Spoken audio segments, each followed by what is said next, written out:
আর একজন নাফরমান গুনাহকে কতটা তুচ্ছ মনে করে, এই মর্মে হাদিসে এসেছে, ইন্নাল মুমিনা ইয়ারা যুনুবাহু কাআন্নাহু কাঈদুন তাহতা জাবাল ইয়াখাফু আইয়াকা আলাই। একজন মুমিন গুনাহকে এতটাই ভয় পায় যেন সে মনে করে কোনো পাহাড়ের নিচে বসে আছে আর যে কোনো মুহূর্তে পাহাড় ভেঙে তার মাথার উপর পড়ে যাবে।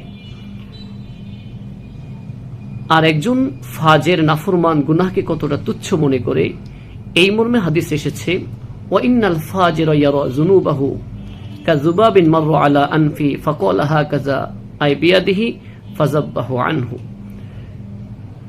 একজন নাফরমান গুনাহকে এতটা তুচ্ছ এবং নগণ্য মনে করে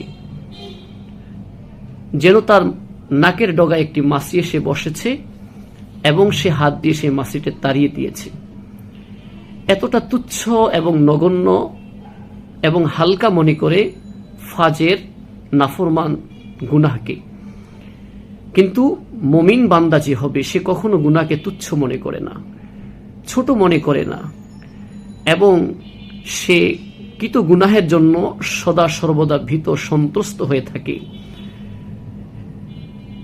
এই জন্য আসুন, যখনই কোনো গুনাহ হয়ে যাবে, যখনই কোনো আমার আপনার মাধ্যমে অন্যায় হয়ে যাবে, সাথে সাথে আল্লাহ তাআলার কাছে কৃত অন্যায়ের জন্য তওবা করে নেই, ইস্তেগফার পড়ে নেই, আল্লাহর কাছে ক্ষমা চেয়ে নেই।